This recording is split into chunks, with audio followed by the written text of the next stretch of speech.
It was 11:43 p.m. I was in the basement workshop, carefully oiling the escapement of a grandfather clock, when my phone buzzed against the workbench. It was Samuel, the only antique broker in Boston my father had ever trusted. He didn't say hello. He just asked one question that stopped my heart. "Savannah, did you authorize the sale of the 1950 Patek Philippe?" I didn't answer. I dropped my tools and ran to the wall, safe hidden behind the supply rack. The combination clicked. The heavy steel door swung open, and there it was. Nothing. The velvet cushion was empty. My stepfamily hadn't just stolen a watch. They had stolen the only thing I had left to protect. Drop a comment and let me know where you're listening from and what time it is for you right now. Happy New Year 2026 to everyone in our community. I hope this year brings you strength, resilience, and success. Please continue to support the channel so we can keep bringing you these stories. Now, let's find out where that watch went. I didn't call the police.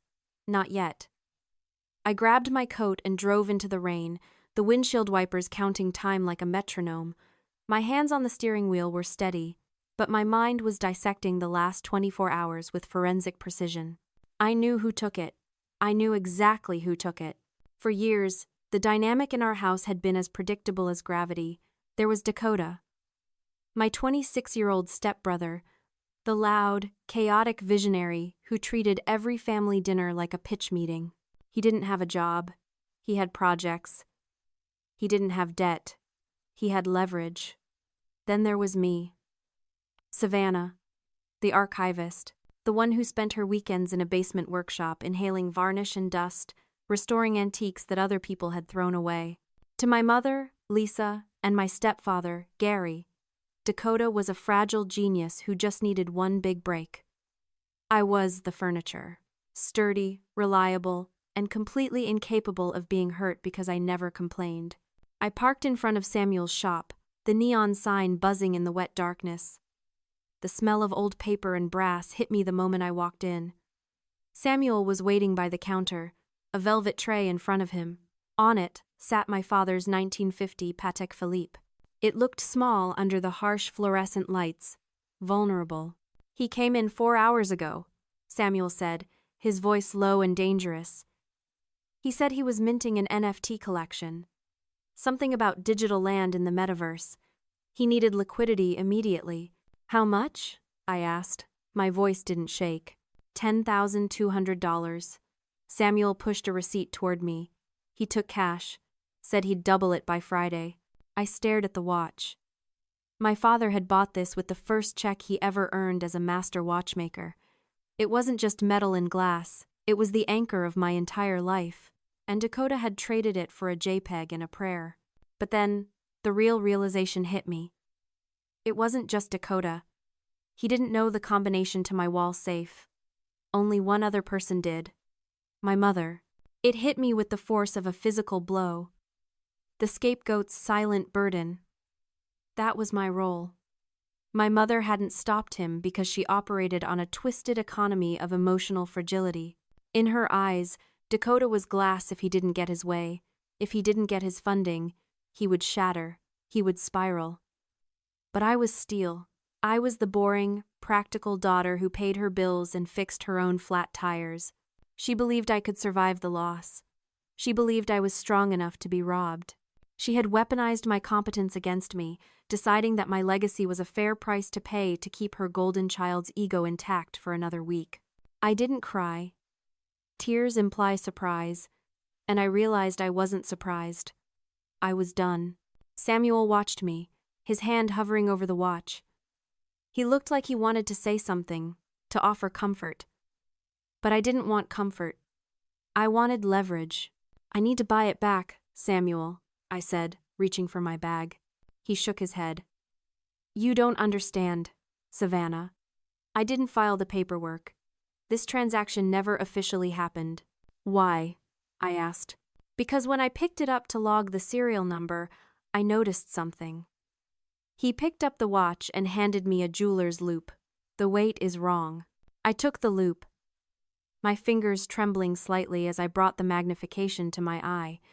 The watch face was pristine, the gold indices catching the fluorescent light, but Samuel guided my hand, turning the watch over to the case back. It felt heavy. Heavier than a standard manual wind movement should be. I tried to open it to check the serial number against your father's records, Samuel said, his voice hushed. But the case back wouldn't budge. It's not rusted shut, Savannah. It's locked. Locked? I asked, lowering the loop. Watches don't lock. This one does. Samuel reached under the counter and pulled out a velvet cloth. He set the watch down gently. Your father was a master, Savannah. He didn't just repair time.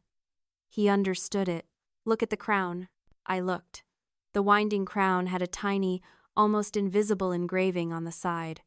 A crescent moon. He modified the movement, Samuel whispered. The entire gear train has been re-engineered to act as a combination lock. The case won't open with a tool. It will only open at a specific time. My breath caught in my throat. My father had spent thousands of hours in that basement, often working late into the night, while my mother complained about the noise. I thought he was just obsessive. I realized now he was building a fortress. Do you know the time? Samuel asked. I didn't have to think. 4:12 a.m., the time I was born, the time he always told me my life truly started. I picked up the watch. The crown was stiff, resistant, like it had been waiting years for this exact moment. I pulled it out to the setting position. The second hand stopped a feature called hacking, used to synchronize time perfectly. I turned the crown. The minute hand swept past the indices. 12, 1, 2, 3, 4, then the minutes. 10, 11, 12. Click. The sound was sharp and definitive, like a gunshot in a library. The back of the watch case popped open, hinged on a microscopic pin I hadn't even seen. It wasn't just a movement inside. It was a vault. Resting on top of the balance wheel was a thin, folded piece of onion skin paper, protected by a custom-milled brass cover. And next to it, nestled in a cutout where the rotor weight should have been, was a key. It wasn't a normal key. It was tiny, intricate, with teeth cut into complex geometric patterns. I picked up the paper with tweezers Samuel handed me. My father's handwriting was cramped. Precise. Savannah. If you are reading this, they tried to take it. I knew they would. They see the gold, but they don't see the gears. That is their weakness. And it is your protection. This key opens box 404 at the private client vault on State Street. The code is the date I taught you to use a lathe. I didn't just leave you a watch, little bird. I left you the means to never let anyone steal your time again. I stared at the note, tears finally burning my eyes. This was the Graves' protection. He hadn't just hidden money, he had engineered a failsafe that only I could trigger. If Dakota had tried to open this, if he had forced it, the mechanism would have jammed permanently. If my mother had found it, she would have just sold it for scrap gold. My father had built a dead man's switch into his legacy. He knew I was the only one who would treat the watch with enough reverence to unlock its secret. He knew I was the only one who would listen to what the time was telling me. What is it? Samuel asked gently. I looked up at him, closing the false back with a solid snap. The watch was ticking again. Strong, steady. It's a map, I said, and I'm going to follow it. The vault at the private client bank on State Street was quiet. Not the oppressive silence of my mother's house, where every unspoken word was a landmine, but a heavy, expensive silence, the kind that protected secrets. I sat in the private viewing room, the steel box on the table in front of me. Samuel waited in the lobby. He said this part was for me alone. I inserted the key. It turned smoothly, engaging tumblers that had been waiting for years. I lifted the lid. Inside, there wasn't just cash. There were stacks of heavy, cream-colored paper, gold bullion certificates. I did the math quickly, roughly $180,000. It was more money than I had ever seen, more than enough to start over. But beneath the certificates was a thick leather portfolio. I opened it. Blueprints. They were hand-drawn, meticulous, and dated 7 years ago. The Chronos Drive. a self-lubricating tourbillon for extreme conditions. I leafed through the pages, my heart hammering against my ribs. I recognized the design. I had seen it in magazines. I had seen it on the wrists of billionaires and celebrities. It was the signature mechanism of Vanguard, a luxury watch brand that had exploded in popularity 5 years ago. They claimed their in-house genius had invented it, but the patent application in my hands, stamped and notarized, predated their release by 2 years. My father hadn't just been a repairman, he was the inventor, and Vanguard had stolen it. Tucked into the back of the portfolio was another letter. Savannah, if you found the blueprints, then you know. Vanguard didn't invent the Chronos drive. I did. I showed it to them in good faith, and they buried me in legal threats until I backed down. I didn't have the money to fight them then, but I kept everything. The original drawings, the prototypes, the correspondence where they acknowledged my design before they stole it. I realized something too late. Little bird, I thought if I just worked hard and stayed quiet, the world would be fair. But the world isn't fair to the quiet. It eats us. You were always like me, patient, meticulous. You understand that real value takes time to build. That's why I left this to you. Dakota chases the fast money. Your mother chases the loud money. But this is the slow money, the kind that builds empires. Fast money leaves as quickly as it comes. Slow money stays. Use this. Love. Dad. The illusion of potential. That was what my family chased. They worshipped the idea of wealth, the crypto spikes, the viral apps, the quick flips. They thought speed was a virtue, but my father had played the longest game of all. He had let them think he was defeated, all while compiling a war chest of evidence that would destroy them. He hadn't just left me money. He had left me a weapon. I closed the portfolio. The anger that had been simmering in my gut cooled into something hard and sharp. A diamond. I put the gold certificates in my bag. I put the blueprints in a secure document folder. Then I walked out to the lobby. Did you find what you needed? Samuel asked, standing up. I found everything, I said. Do you know a good intellectual property lawyer? Samuel smiled, a slow, predatory grin that matched the fire in my chest. I know the best one in Boston. And he hates Vanguard. Good, I said. Call him. And then, I need to go home. I have an eviction to schedule. I parked my car down the street from the house. I needed the walk. I needed the cool night air to settle the adrenaline that was making my hands shake. Not from fear, from anticipation. The house was blazing with light. Music thumped through the walls, a bass-heavy track that rattled the windows. My mother's house. My stepfather's house. And, for the last 24 hours, the headquarters of Dakota's empire. I walked in the front door. The living room was a wreck. Pizza boxes, empty champagne bottles, and a whiteboard covered in incomprehensible diagrams about yield farming and community building. Dakota was standing on the coffee table, a half-empty bottle of Moet in one hand, shouting to a room full of people I vaguely recognized as his internet friends. My mother, Lisa, was sitting on the couch, beaming. She was holding a glass of wine, nodding along as Gary explained to someone on the phone that their son was basically the next Musk. They didn't even notice me come in. I stood in the doorway, watching them. The celebration of thieves. They were drinking expensive champagne paid for with my father's legacy. They were toasting a future built on a crime they thought I was too stupid to understand. Savannah. It was Gary who saw me first. He didn't look guilty. He looked annoyed. You're late. Dakota's already done the keynote. You missed the drop. I was busy, I said, my voice cutting through the music. Busy dusting old chairs? Dakota laughed, jumping down from the table. He looked manic, his eyes bright with unearned victory. You should have been here, Sav. We sold out the whitelist in 10 minutes. 10 minutes! Do you know what that means? It means you have money, I said. It means we have liquidity, he corrected, condescendingly. We're reinvesting everything into marketing. We're going to the moon, baby. My mother stood up, smoothing her dress. She looked at me with that familiar mix of pity and impatience. Don't be jealous, Savannah. Dakota has worked hard for this. We had to make a command decision for the family's future. You were just sitting on that watch. It wasn't doing anyone any good. Sitting on it, I repeated. It's just a thing, she snapped. Dakota is building a future. We needed the seed capital. We'll buy you another watch when the project takes off. A better one.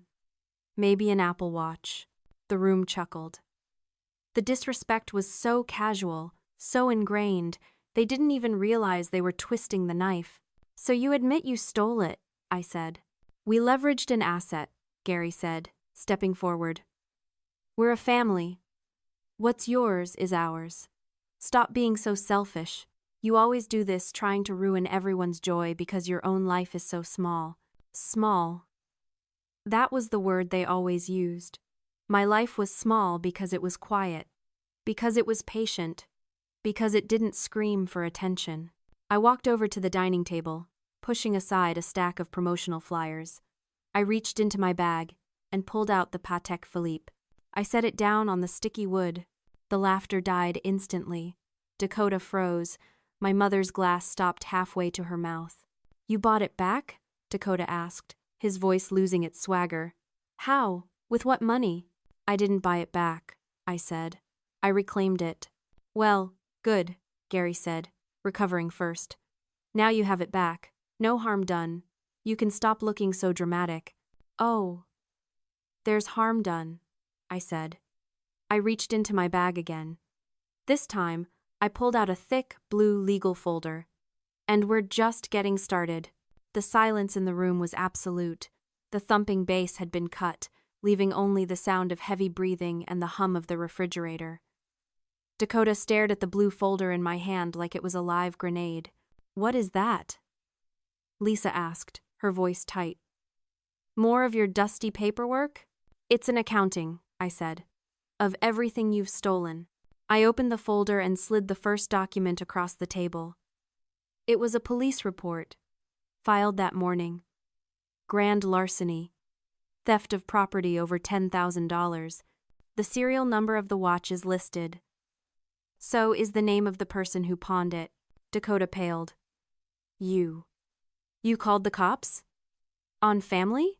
You stole from family, I countered. I just reported a crime. We can fix this, Gary said quickly, holding up his hands. We'll pay you back. Once the token launches. The token isn't launching, I interrupted. I slid the second document across the table. A cease and desist order from the law firm of Sterling and Vance. The art you used for your NFTs? The schematic drawings of gears and mechanisms? Those are copyrighted technical blueprints. They belong to the estate of David Moore. My father. Dakota's jaw dropped. They're just drawings. I found them in the basement.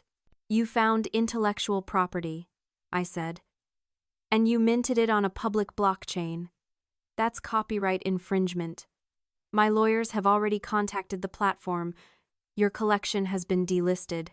The money in your wallet is frozen pending litigation. You killed the project? Dakota screamed, his face turning a mottled red. Do you have any idea how much that was worth? You're jealous. You're trying to sabotage me. I'm protecting my legacy, I said calmly. Something you wouldn't understand. This is ridiculous, Lisa spat, standing up. Get out of my house, Savannah. If you're going to sue your own brother, you can't live under my roof. I looked at her. Really looked at her. For years, I had seen her as the authority, the gatekeeper of my happiness. Now, I just saw a tired, greedy woman clinging to a sinking ship. Your roof? I asked. I slid the final document across the table. It was heavy, bound in blue paper, a deed of trust. Dad didn't just leave me the watch, I said. He left me the house. Gary snatched the document, reading it frantically. This isn't possible. The mortgage. There is no mortgage, I said. The house was held in a trust. The trust dissolved on my 25th birthday, transferring full ownership to me. He let you live here rent-free because he promised Mom he wouldn't throw you out on the street. But the clause was specific. Occupancy is contingent on the maintenance and protection of the property and its contents. I pointed to the watch. You stole the contents. You violated the trust. You can't do this, Lisa whispered, the fight draining out of her. Where will we go? I don't know, I said. But you have 30 days to figure it out. Savannah, please. Gary begged, his arrogance gone. We're family. We made a mistake. We can work this out. No, I said. We can't, because you didn't make a mistake. You made a choice. You chose to treat me like a servant in my own home. You chose to steal the one thing my father left me, and now, I'm choosing to take it all back. I picked up the watch and the folder. I walked to the door. 30 days, I repeated. And don't touch anything in the basement. It's all cataloged. I walked out into the cool night air. Behind me, I heard the first shouts of an argument starting Dakota blaming Gary. Lisa screaming at Dakota. The noise was loud, chaotic, and desperate. And for the first time in my life, I didn't have to listen to it. 6 months later, the silence in my new studio was expensive. It wasn't the empty, lonely silence of the basement. It was the curated silence of a space designed for focus. The walls were lined with acoustically dampened oak panels. The workbench was a solid slab of walnut. And on the wrist of my left hand, the 1950 Patek Philippe ticked with a heartbeat that felt entirely my own. I picked up the tweezers and set a ruby bearing into the bridge of an 18th century marine chronometer. The client was a museum in London. They didn't care about my social media presence or my vision. They cared about my hands. They cared about my patience. My phone buzzed on the desk. It was a blocked number, but I knew who it was. My mother left voicemails sometimes, usually on Tuesdays, when the reality of her new life settled in. They were living in a rental apartment 3 towns over. Gary was working shifts at a car dealership. Dakota was currently out on bail, facing wire fraud charges after the platform froze his assets, and the investors realized the roadmap was just a PDF of stolen drawings. I didn't listen to the voicemails anymore. I realized that listening was a form of payment, a tax on my peace that I was no longer willing to pay. The royalties from my father's patent had started coming in last month. The first check was for $62,000. It was a quarterly payment. The lawyer said it would likely increase as Vanguard settled the back pay for the last 7 years. But I didn't buy a sports car. I didn't post it on Instagram. I bought better tools. I bought the building my studio was in. I invested it, slowly and boringly, just like my father would have wanted. I thought about his letter often. Fast money leaves as quickly as it comes, but slow money builds empires. My family had chased the fast money until they ran off a cliff. They had spent years mocking the boring work, the dusty antiques, the quiet hours in the basement. They didn't understand that the boring work was the foundation. They built their lives on noise and hype, thinking that if they shouted loud enough, reality would bend to their will. But reality is like a watch movement. It doesn't care what you say. It only cares about what works. I put down the tweezers and picked up the Patek. I wound the crown. The tension in the mainspring built up, storing energy, preparing to release it in perfect, measured increments. That was the secret. They wanted the explosion. I wanted the momentum. I looked around my quiet empire. There were no champagne bottles here, no loud music, no desperate pitches for validation, just the steady, rhythmic sound of time that belonged to me. I had reclaimed my father's legacy, but more importantly, I had reclaimed my own life. I wasn't the invisible daughter anymore.